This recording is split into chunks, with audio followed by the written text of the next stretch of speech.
My security badge beeped red at exactly 9:14 a.m. on a Tuesday. I tried again, confused. The third swipe confirmed what my racing heart already suspected. I was locked out of the building I'd helped transform into a tech powerhouse over the last 8 years. Miss Reynolds? A thin woman from HR appeared beside me, clutching a manila folder. Her practiced smile never reached her eyes. Could you please come with me? I followed her through the side entrance, past curious stares from colleagues I'd mentored, into a sterile conference room where my personal items sat in a cardboard box. My laptop was missing. My name plaque was gone. Effective immediately, Allure Tech is terminating your position as COO, she said, sliding termination papers across the table. Through the glass wall, I caught William Chen, our CEO, averting his gaze.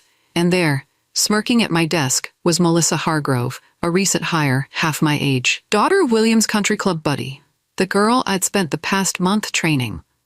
Security will escort you to your car, the HR woman said, checking her watch. As I walked out, clutching my sad cardboard box, my name had already been removed from the directory. I sat in my car for almost an hour, watching through the glass facade as they celebrated something with champagne. 8 years of my life. Building Allure Tech from a struggling startup to a market leader worth $340 million. Erased in 15 minutes. The worst part? I'd trained my own replacement.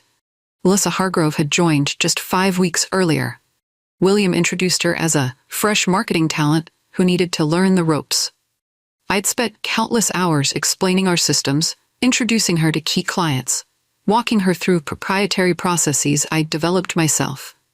Yesterday, she'd struggled to create a basic pivot table. "What's this green thing again?" she'd asked, pointing at an Excel spreadsheet. I patiently explained, never suspecting her confusion was an act. Now, I watched her sitting at my desk, laughing with William. Someone was already replacing the nameplate on my door. My phone buzzed with texts from colleagues. "WTF happened? Did you know?"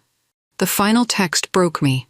"Melissa just told the team you were let go for performance issues," she said. "Didn't know the old lady was so sensitive about feedback." I started the car and drove away, tears blurring the road ahead. For a week, I'd barely left my apartment. The blinds stayed closed, delivery food containers piled up, my phone died somewhere under a couch cushion, and I didn't bother charging it. Shame and rage cycled through me in waves, leaving me exhausted and hollow. Every time I closed my eyes, I saw William's averted gaze. I'd been there when his wife left him, when investors nearly pulled out during the 2020 crash. I'd covered for him during his 3-month executive retreat, actually a stint in rehab after a DUI. I restructured entire departments during COVID to keep the company afloat while he panicked about stock prices. What hurt most wasn't just the betrayal. It was the erasure. All my work attributed to others or simply forgotten. The Westbrook account I'd spent 9 months cultivating was now Melissa's big win. The Robinson merger I'd orchestrated was suddenly William's strategic vision. On the 7th day, my sister used her spare key to check on me. She found me surrounded by old performance reviews and company awards. "You need to shower," she said firmly. "Then we're getting you a lawyer." "What's the point? You're 43, not dead. And didn't you negotiate some special terms in your last contract?" My head snapped up. The contract. The clause. How could I have forgotten? After a shower and 3 cups of coffee, my brain finally started functioning again. I dug through my home office files until I found it. My employment contract from 2 years ago, after I'd saved the company from disaster during a particularly nasty product recall. I'd had leverage then. The board knew I was fielding offers from competitors. William had begged me to stay, promising expanded equity and a seat on the board that never materialized. Instead, I'd quietly negotiated something more valuable with our then legal counsel, a protection clause. There, in Section 23, subsection C, was my insurance policy. In the event of termination without documented cause, if replacement occurs within 45 days, all equity immediately vests plus severance equal to 2.5x annual compensation. If termination involves ethical violations including nepotism, all penalties double. I read it 3 times, hands shaking. My equity was worth $4.2 million. My annual compensation package was nearly $850,000. If they'd replaced me with an external candidate after proper notice, I'd have walked away with my standard severance. Instead, they'd handed my position to the unqualified daughter of the CEO's friend less than 36 hours after firing me. I called my sister. "Remember that lawyer you mentioned? I need one who specializes in employment law. Today." Elena Vasquez's office overlooked the bay, all clean lines and modern furniture. Her reputation preceded her. She'd won landmark cases against tech giants twice the size of Allure. When I called, her secretary offered an appointment 3 weeks out.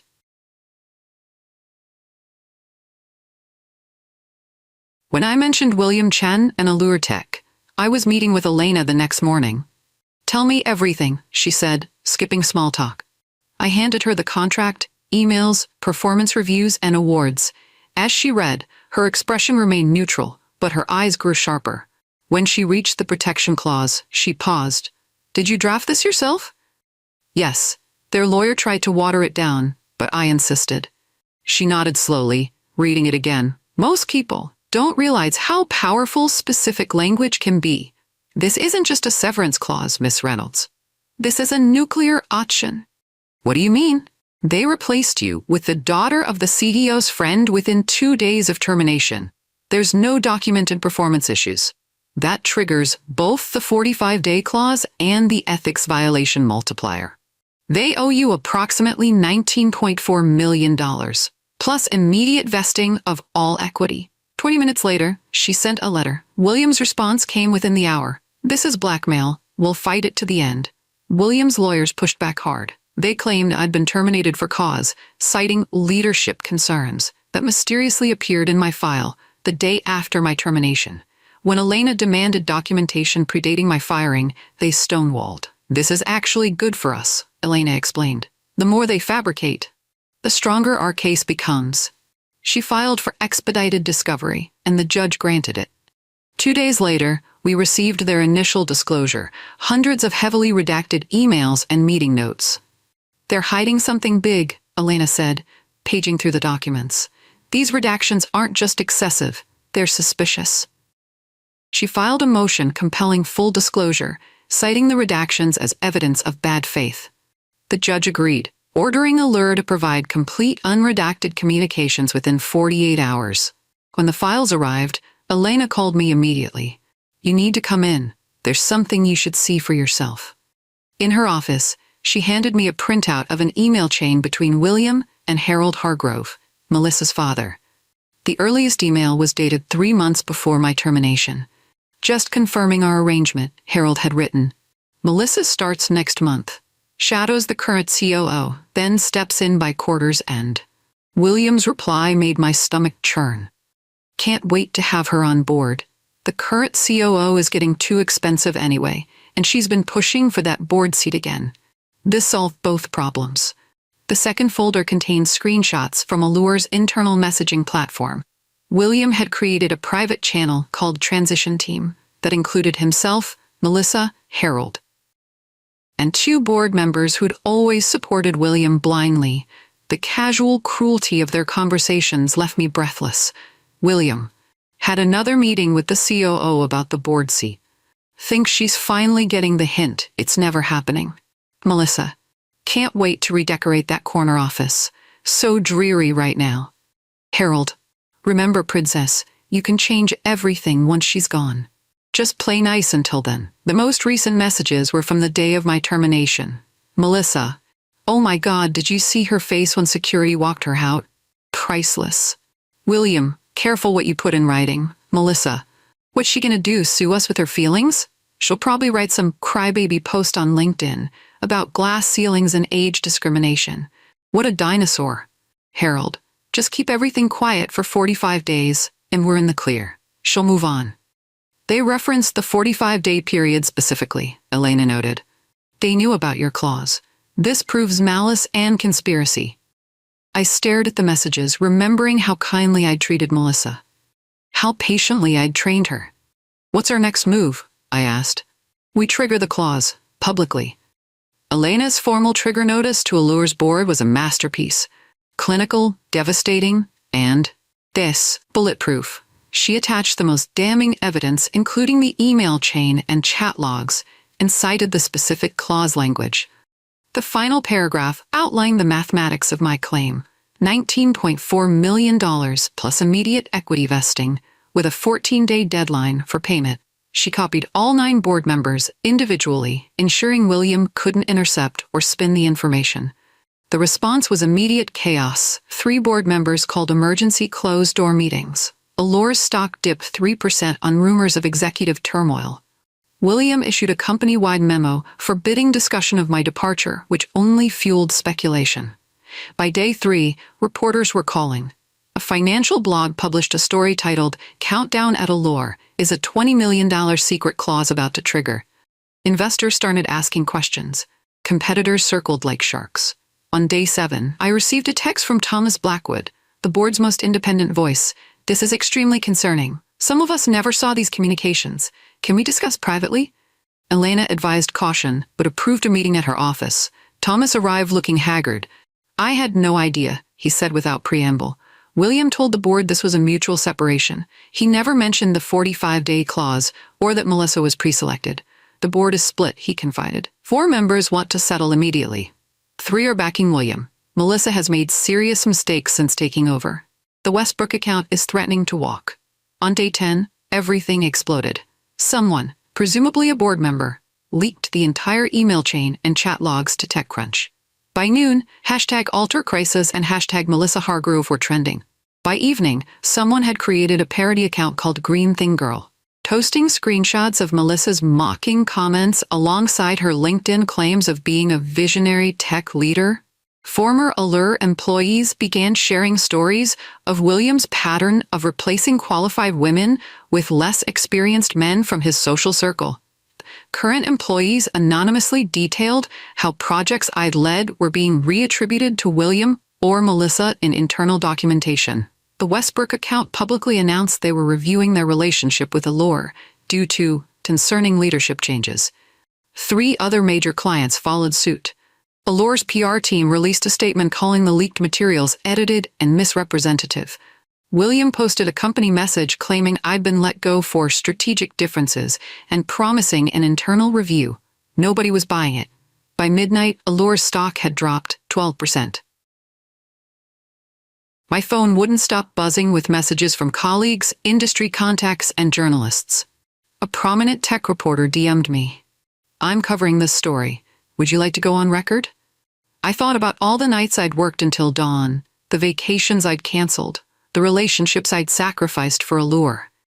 "Let's do the interview," I said. "It's time to speak my truth." After agreeing to the interview, I finally managed to fall asleep around 11:30 p.m. At exactly midnight, my phone rang, unknown number. Normally I'd ignore it, but something told me to answer. "Hello?" "This has gone far enough." William's voice was tight with barely controlled rage. "You need to call off your attack dogs and retract your demands. You're destroying the company you claim to care about." I sat up, fully awake now. "I'm not destroying anything, William. You did that when you conspired to replace me with an unqualified nepotism hire." "Be reasonable," he hissed. "I'm willing to offer you 6 months severance and a positive reference. This can all go away quietly." "It's a bit late for quiet, don't you think? The board has seen the evidence. The public has seen it too. You leaked those emails. Do you have any idea what you've done to Melissa? She's receiving death threats." That gave me pause. I never wanted anyone harmed. But then I remembered her mocking messages, her gleeful celebration of my humiliation. "I didn't leak anything," I said truthfully. "But I won't apologize for standing up for myself. The clause is clear, William. You knew about it and chose to ignore it. This will ruin your reputation," he threatened. "No one will hire a whistleblower. Better a whistleblower than someone who stays silent while being exploited. Goodbye, William." The emergency board meeting was scheduled for 8 a.m. By 7:30, I was sitting in Elena's office, watching live updates from our source inside Allure. Thomas had promised to text me developments as they occurred. His first message came at 8:07. "William trying to limit attendance. Thomas, Singh, Waterman, and Lopez only. Board secretary objecting." At 8:23, full board insisted on attending. William looks terrible, trying to frame as personal vendetta from you. At 8:41, evidence presentation underway. Chat logs projected on screen. William claiming out of context. At 9:02, Melissa brought in to explain chat messages, crying, blaming office culture. Not going well. At 9:30, financial officer presenting potential impact of clause payout plus negative publicity. Stock already down 18% pre-market. At 9:47, vote proposed. Remove William as CEO pending investigation. William attempting to adjourn meeting. The updates stopped for 17 excruciating minutes. Finally, at 10:04, Thomas texted again. Vote complete. 7:2 to remove William effective immediately. Board appointed interim CEO, Rodriguez from operations. William escorted from building. Emergency PR statement being drafted. I let out a breath I didn't realize I'd been holding. William Chen was gone. But my vindication was short-lived. At 10:17, Thomas sent one final update. Melissa still in position pending review. Harold threatening legal action if she's removed. While William's removal was satisfying, it was only half the battle. Melissa remained COO, protected by her father's connections and legal threats. Meanwhile, Allure's interim CEO, Maria Rodriguez, reached out through proper channels with a settlement offer. Full payment of the clause amount in exchange for a non-disclosure agreement and dropping any further claims. It was a generous offer, $19.4 million and my fully vested equity. I could walk away wealthy and free. But something didn't sit right. They're buying your silence, Elena observed. Standard playbook. Pay off the whistleblower, sweep the rest under the rug, promote a woman to show progress, but keep the systemic problems intact. I remembered how Melissa had mocked me, how she'd gleefully participated in my humiliation, how she remained in the position I'd built. Despite having none of the qualifications or experience required, I need time to consider, I told Elena. That evening, a padded envelope arrived at my apartment with no return address. Inside was a USB drive labeled with a single word, peasant. My hand trembled as I plugged it into my computer. The drive contained hundreds of screenshots from Allure's messaging platform.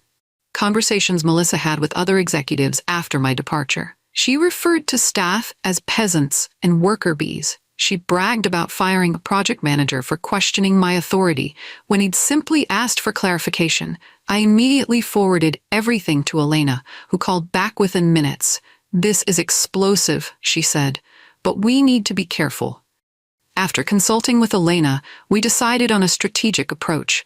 Rather than releasing all the screenshots at once, we selected the most egregious examples, focusing on Melissa's treatment of employees rather than her comments about me, and sent them to 3 trusted former colleagues still at Allure with a simple message. FYI. Protect yourselves. What happened next exceeded our expectations.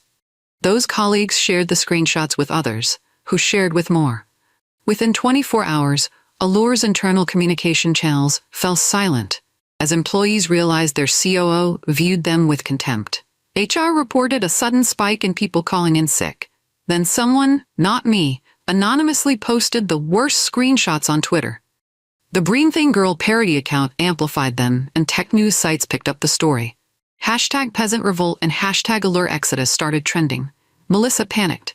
In a catastrophic move, she sent a company-wide email, denying the screenshots and claiming I had fabricated them as revenge. She accused me of sabotage and cybercrime, and promised to pursue criminal charges. Her email, of course, was immediately leaked as well. By afternoon, Allure's PR team was in full crisis mode. The interim CEO issued a statement announcing an investigation into the alleged communications and reassuring clients of their commitment to a respectful workplace. That evening, Thomas texted me, emergency HR recommendation, terminate Melissa immediately. Too much damage control, board voting tomorrow. Elena replied with a single emoji, a popcorn bucket. The board vote was unanimous. Melissa was terminated, with a press release citing leadership incompatibility. She received a modest severance, nothing like what her father had expected, and was escorted from the building, much as I had been. Within days, she rebranded her LinkedIn profile as a digital transformation consultant and began posting inspirational quotes about pivoting and embracing change. But the internet never forgets. Every job application she submitted was met with silent rejection or polite demurral. Recruiters who'd once courted me called to ask about her, and while I never disparaged her directly, my silence spoke volumes. The screenshots had been archived on industry forums. The peasant comment became an inside joke throughout the tech world. 3 weeks after her termination, I received a LinkedIn message from Melissa. "I know we had our differences, but this has gone too far. No one will hire me. Daddy's connections can only do so much. Could we talk? Maybe you could tell people it was all a misunderstanding." I read the message twice, remembering her laughter as I'd been escorted out, her mockery in the chat logs, her glee at redecorating my office before I was even gone. I closed the message without responding. Elena called that afternoon with news. Allure's board approved the full payment of your clause. The money will be transferred tomorrow. With William and Melissa gone, Allure began the painful process of rebuilding. Maria Rodriguez, the interim CEO, was competent but faced an uphill battle. The company's reputation had taken a serious hit. Clients were skittish. Investors were demanding answers. Most significantly, employees were leaving in droves. First went the senior leadership, my former allies who'd weathered William's regime, hoping for change. Then, mid-level managers. Finally, rank-and-file talent began updating their LinkedIn profiles and taking coffee meetings with competitors. My phone rang constantly with former colleagues seeking references or advice. I gave honest recommendations for the good ones, helping several land positions at respected firms. For those who'd enabled William's behavior or celebrated my downfall, my responses were professional but tepid. One evening, Maria herself called me. "I know this is unorthodox," she began hesitantly, "but we're hemorrhaging talent. People trusted you. Would you consider consulting for us during this transition? Name your price." I almost laughed. "I appreciate the offer, Maria, but that chapter of my life is closed." "We're trying to build something better," she pressed.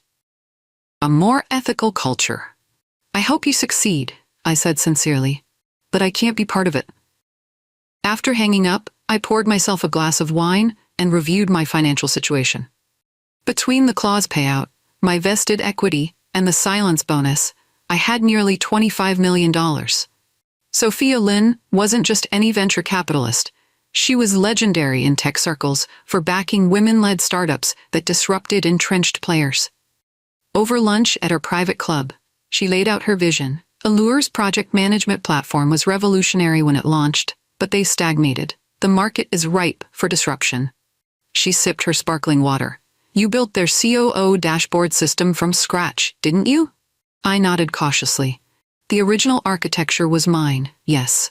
"Did you sign an IP agreement covering that specific system?" My mind raced back through contracts and agreements. No, it wasn't part of my original job description. I built it on weekends to solve our internal inefficiencies. William always treated it as a side project, not a company asset. Sophia's smile was predatory. That's what I thought. "My legal team reviewed your employment agreements. There's a loophole. Anything you created outside your specific job duties that wasn't formally documented as company property potentially remains yours." She slid a folder across the table. Inside was a term sheet offering $10 million in seed funding for 20% equity in a new venture, with me as founder and CEO. "Why me?" I asked. "There are dozens of talented executives looking for backing." "Because you're not just talented.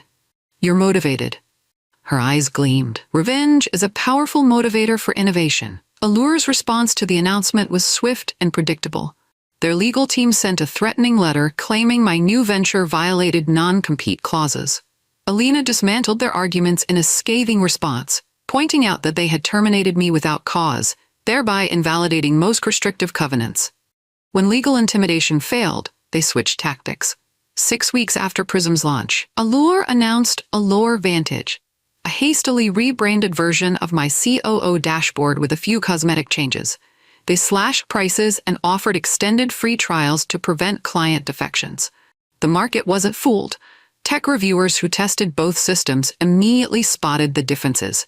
One influential blog posted side-by-side screenshots with the headline, Allure's new product versus the real innovation, why knockoffs always fall short. A Reddit thread comparing the systems went viral, with former Allure engineers anonymously detailing how the rebranded product lacked the sophisticated architecture that had made my original dashboard so powerful. Comments piled up. Why does the knockoff version cost more and do less? This is like when my kid tries to copy my signature on a bad report card. Prism's workflow just makes sense. Allure Vantage feels like it was designed by committee. By month 3, we'd converted 12 major clients from Allure's roster, including the coveted Westbrook account. Our waitlist for demos grew so long we had to hire additional sales staff to manage demand. Allure's third quarter earnings call was a bloodbath. Revenue was down 22%. Operating costs had ballooned due to emergency hiring and client retention incentives. Most damaging, they'd lost 17% of their enterprise clients. With Prism publicly named as the primary beneficiary of those defections, the stock plummeted 11% overnight. Financial news sites published detailed analyses of Allure's systemic mismanagement and catastrophic brain drain. Shareholders filed formal complaints demanding leadership changes and strategic alternatives. At an emergency shareholder meeting, Gerald Hargrove led a faction demanding the reinstatement of several board members who'd been forced to resign after the scandal. His rant about activist employees and cancel culture was so tone-deaf that even his allies looked uncomfortable. The meeting devolved into chaos when a major institutional investor demanded to know exactly how much the company had paid me in settlement and whether anyone had been held accountable for that catastrophic decision. Most surprising was the lawsuit filed the next day, not by me against Allure, but by Allure shareholders against William, Harold, and the board members who had approved Melissa's appointment. They alleged breach of fiduciary duty and corporate waste, citing the clause payout as preventable damage caused by nepotism. I focused on building Prism, but I couldn't help checking Allure's stock price each morning, watching it fall lower each day as my own company's valuation soared. 6 months after his removal, William Chen re-emerged with a vengeance. He'd been quietly meeting with VC firms, portraying himself as the victim of woke politics and a disgruntled former employee. He secured modest funding for a new startup and began recruiting in the same space as Prism, offering equity to anyone willing to jump ship. But his most insidious tactic targeted me directly. He began spreading rumors to potential Prism clients that I had stolen proprietary code and was under federal investigation. He claimed my settlement was under review and might be rescinded. One investor called me directly. "William says you're about to be indicted. Is that true?" I forwarded everything to Elena, who documented each instance of defamation. We considered legal action, but Sophia suggested a different approach. "Let him keep talking," she advised. "The more outlandish his claims, the less credible he becomes." She was right. William's sabotage attempts backfired spectacularly. Each accusation led potential clients to contact me directly, giving us an opportunity to demonstrate Prism's transparency. We gained 3 major accounts specifically because CEOs were impressed by our professional response to the smears. The final blow came when a prominent tech publication ran a feature titled, "The Revenge That Wasn't: How Catherine Reynolds Built Success While William Chen Built Grudges." William's new venture folded before releasing a single product. Almost a year to the day after my termination, an email arrived from an unfamiliar address. The subject line read simply, "I'm sorry." William had written a rambling, late-night message, part apology, part self-pity. His new venture had failed spectacularly. His wife had filed for divorce. Most of his assets were frozen pending the shareholder lawsuit. Former friends had distanced themselves. He was, by his own admission, ruined. "I never meant for it to go this far," he wrote. "It was supposed to be a simple favor for Harold. 1 position, 1 promotion. I didn't think about the consequences." He asked if I would consider testifying on his behalf in the shareholder's suit, or perhaps investing in his next venture. "You always had vision," he wrote. "You could help me rebuild." I read the email 3 times, trying to parse his true intentions. Was this genuine remorse or another manipulation? Did it matter? Elena advised against responding at all. "It's a trap," she warned. "Anything you write could be used in his defense." Sophia was more blunt. "Delete it. He's desperate and looking for a lifeline." But something compelled me to reply. not with the anger I'd once felt, but with the clarity that comes from having moved beyond it. "William," I wrote, "I acknowledge your apology but cannot offer what you're seeking. The consequences you're facing are the direct result of your own actions and choices." William's last card emerged 3 days later.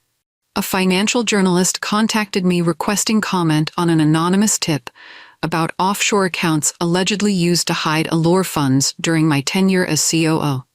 The implication was clear. William was trying to implicate me in financial misconduct. Elena connected me with a forensic accountant who specialized in corporate fraud. Together, we combed through every financial decision I'd overseen at Allure. We found nothing improper on my part, but we discovered something unexpected, a pattern of unusual transfers authorized by William himself. Small amounts had been regularly moved through a complex chain of subsidiaries before disappearing into accounts in the Cayman Islands. The transactions predated my time as COO and continued after my departure. Each was just small enough to avoid triggering compliance flags.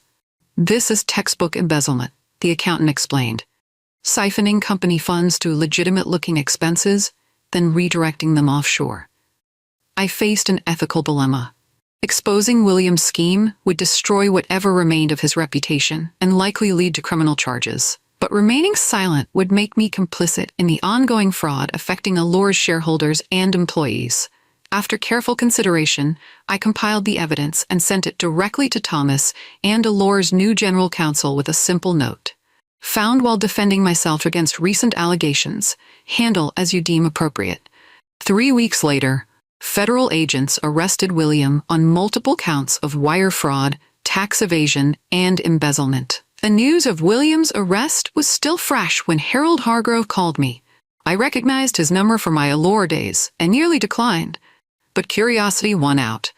"You've destroyed everything," he said without preamble, his voice trembling with barely controlled rage. "William's facing prison. Melissa can't find work anywhere in tech. My standing at the club is ruined. All because you couldn't gracefully step aside." I took a deep breath, choosing my words carefully. "Is that really how you see it, Harold? That this is about me refusing to step aside?" "Don't play innocent," he snapped. "This vendetta has gone far enough. My daughter's life is ruined. Are you satisfied now?" The old me might have apologized, might have accepted his framing to avoid conflict. But I was no longer that person. "This was never about vengeance," I said calmly. "It was about consequences. You handed your daughter power she wasn't ready for.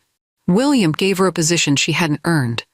Both of you prioritized connections over competence, and the company suffered for it. I'm not responsible for the fallout of your choices." "You'll regret this," he threatened weakly. "I still have influence. People listen to me." "Perhaps they should have listened to the people actually doing the work," I replied. "Maybe you should have too." After a moment of stunned silence, Harold hung up. I set down my phone feeling oddly light. The calls had given me something I didn't realize I needed: closure. 18 months after my termination, I received an invitation to appear on a prominent tech podcast, hosted in the same downtown building as Allure's headquarters.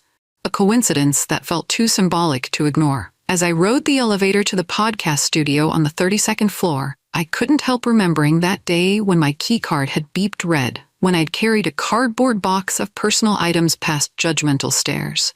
Today, I wore a tailored suit and carried nothing but confidence. After the interview, a thoughtful discussion about resilience and innovation, I took the elevator down to the 17th floor on impulse. Allure's reception area had been redesigned, the company logo smaller and more subdued than I remembered. The young receptionist looked up as I approached. "Can I help you?" she asked pleasantly. I realized I had no purpose for being there. I didn't need to see anyone or prove anything. Allure was still operating, though at a fraction of its former size and value. Maria Rodriguez had been confirmed as permanent CEO. Thomas had mentioned they were slowly rebuilding, more cautiously this time. "You look familiar," the receptionist said, tilting her head. "Have you been here before?" I smiled, feeling a strange surge of compassion for this company I'd once loved, for the good people who remained, even for my younger self who had poured so much into these walls. "Just passing through," I replied gently. "Have a good day." I turned and walked back to the elevator, with no regrets and no desire to look back. 2 years after that fateful morning when my keycard stopped working. Prism crossed a milestone I'd once thought impossible: $10 million in monthly recurring revenue. Our software now powered operations for over 200 enterprise clients across 4 continents. We'd grown from a team of 5 to a family of 112 dedicated professionals, many of whom had followed me from Allure. The financial press dubbed it tech's most profitable revenge story, but that framing missed the point. Yes, I'd been wronged. Yes, I'd fought back. But Prism's success wasn't built on bitterness or retribution. It was built on addressing genuine market needs with integrity and innovation. The Wall Street Journal ran a feature comparing Allure's decline with Prism's meteoric rise, noting that while Allure's stock had lost 71% of its value, Prism's recent financing round valued the company at $820 million. Ms. Reynolds declined to discuss her former CEO, the article stated, preferring to focus on Prism's recent product innovations. My decision to stay focused on building, rather than gloating, had paid off. We weren't just financially successful. We were changing how companies approached management and transparency. The day we hit $10 million, I took the team out for an impromptu celebration. Later, a notification appeared on my phone. A publisher wanted my story. I smiled and nodded. I was going to accept, but not today. Today is all about my team and me.